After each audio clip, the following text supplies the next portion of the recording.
Bismillahirrohmanirrohim. Assalamualaikum warahmatullahi wabarakatuh. Salam sejahtera untuk kita semua. Perkenalkan, nama saya Sabrina Mulyawati Saparina. Dengan NIM E1E 024144.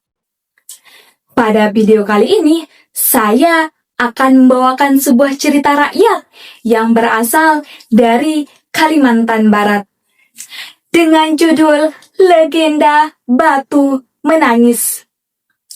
Penasaran bagaimana kisahnya? Yuk disimak videonya. Awal kisah, di sebuah desa terpencil di Kalimantan Barat, Indonesia, hiduplah seorang janda tua dan seorang putrinya yang cantik jelita bernama Darmi. Mereka tinggal di sebuah gubuk yang terletak di ujung desa. Kehidupan mereka menjadi susah sejak ayah Darmi meninggal. Ayah Darmi tidak meninggalkan harta warisan sedikit pun. Untuk memenuhi kebutuhan hidup sehari-hari, Ibu Darmi harus bekerja di sawah atau ladang milik orang lain. Sedangkan Darmi adalah seorang gadis yang manja. Apapun permintaannya harus dituruti. Selain manja, Darmi juga adalah seorang gadis yang pemalas. Kerjaannya hanya bersolek dan mempercantik diri di depan cermin.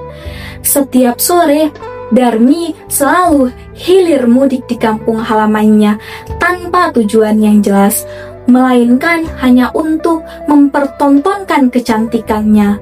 Setiap kali sang ibu meminta Darmi untuk membantunya bekerja di sawah, Darmi selalu menolak.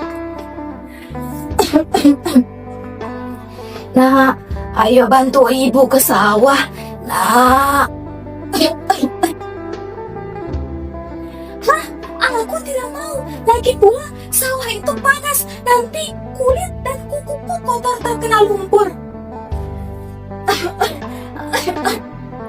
Tapi apakah kamu tidak kasihan dengan ibu, nak? Tidak, biar ibu saja yang pergi ke sawah. Lagi pula ibu kan sudah tua. Mana mungkin ada laki-laki yang mau dengan ibu. Lihat kulit ibu yang keriput itu. Begitulah perkataan anaknya setiap kali sang ibu meminta untuk pergi ke sawah. Akhirnya sang ibu berangkat ke sawah untuk bekerja. Sedangkan Darmi tetap di gubuk dan terus bersolek untuk mempercantik dirinya sendiri. Setelah sang ibu pulang dari sawah, Darmi kemudian meminta uang upah yang diperoleh ibunya untuk dibelikan alat kecantikan. Ibu, mana uang upahnya itu? Jangan, nak. Ini itu untuk memenuhi kebutuhan kita sehari-hari. Tapi Bu, bedaku sudah habis. Aku harus belikannya yang baru. Kamu ini memang anak yang tidak tahu diri. Kerjaannya hanya menghabiskan uang, tapi tidak mau bekerja. Meskipun sang ibu marah, tetapi sang ibu tetap memberikan uang upah itu. Hal ini terus berulang terjadi hampir setiap hari. Setiap kali sang ibu memperoleh uang upah dari bekerja, Darmi selalu membelikannya untuk alat-alat kecantikannya yang lain. Pada suatu hari, Darmi berpesan kepada ibunya untuk meminta dibelikan alat kecantikan, tetapi ibunya tidak tahu alat kecantikan apa yang Darmi maksud. Kemudian, sang ibu meminta Darmi untuk mengikutinya pergi ke pasar. Nah, kalau begitu kamu ikut ibu ke pasar. Aku tidak mau ikut ibu ke pasar. Tapi, nak, ibu ini tidak tahu alat kecantikan apa yang mau kamu beli. aku akan ikut ibu ke pasar, tapi dengan satu syarat, ibu harus berjalan di belakangku. Tapi kenapa, nak? Ibu, aku itu malu. Aku malu cara berdampingan dengan ibu. Kenapa harus malu, nak? Bukankah aku ini ibu kandungmu? Ibu, seharusnya ibu itu berkaca. Lihat, wajah ibu yang keringat dengan pakaian ibu yang kotor itu. Aku malu punya ibu yang berantakan seperti ini. Dengan berat hati, akhirnya mereka berdua berjalan ke pasar secara beriringan. Si Darmi yang cantik dengan pakaiannya yang bagus berjalan di depan. Sedangkan sang ibu yang sudah terlihat sangat tua dengan pakaian yang kotor dan penuh tambalan harus berjalan di belakang Darmi. Penampilan mereka sangat jauh berbeda, seolah-olah mereka bukan berasal dari keluarga yang sama. Di tengah-tengah perjalanan, Darmi bertemu dengan salah seorang temannya yang berasal dari daerah yang berbeda.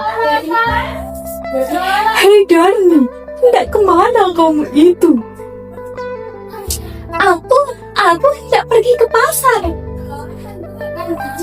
Lantas, siapa yang ada di belakangmu itu? Apakah itu ibumu? Ibuku. Mana mungkin aku punya ibu seperti dia. Dia itu adalah pembantuku.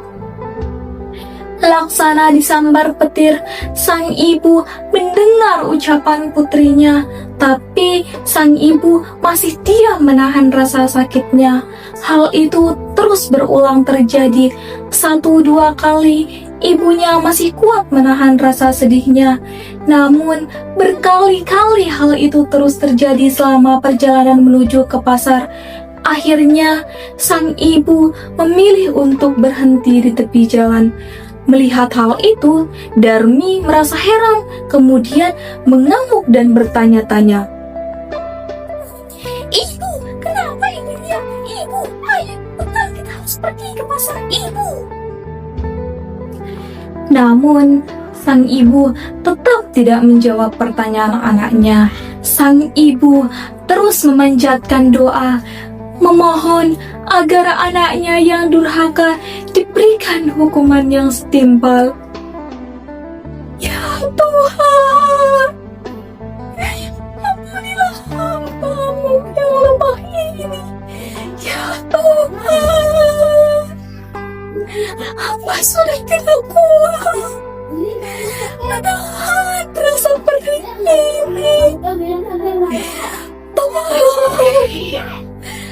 Tolong, berikanlah hukuman yang setimpal kepada putri hamba yang durhaka.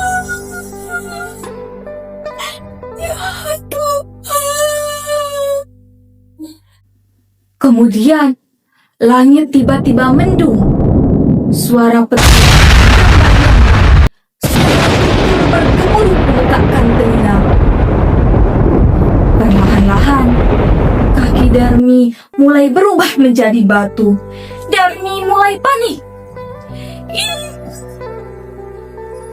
Apa yang terjadi kaki? Kakiku mulai berubah menjadi batu. Ibu, maafkan Darmi, ibu. Darmi berjanji dia akan mengulanginya lagi. Ibu, tolong Darmi, ibu. Maafkan Darmi, ibu. Ibu. Namun, apa hendak dibuat? Nasi sudah menjadi bubur.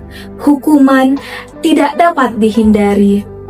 Sebelum semua tubuh Darmi berubah menjadi batu, sang ibu masih sempat melihat wajah Darmi yang deras dialiri oleh air mata. Dari kisah ini dapat kita peroleh pesan moral bahwasanya kita sebagai seorang anak haruslah selalu berbakti dan menyayangi orang tua, karena merekalah yang berkorban untuk kita sejak kita kecil. Sekian dari saya. Wassalamualaikum warahmatullahi wabarakatuh.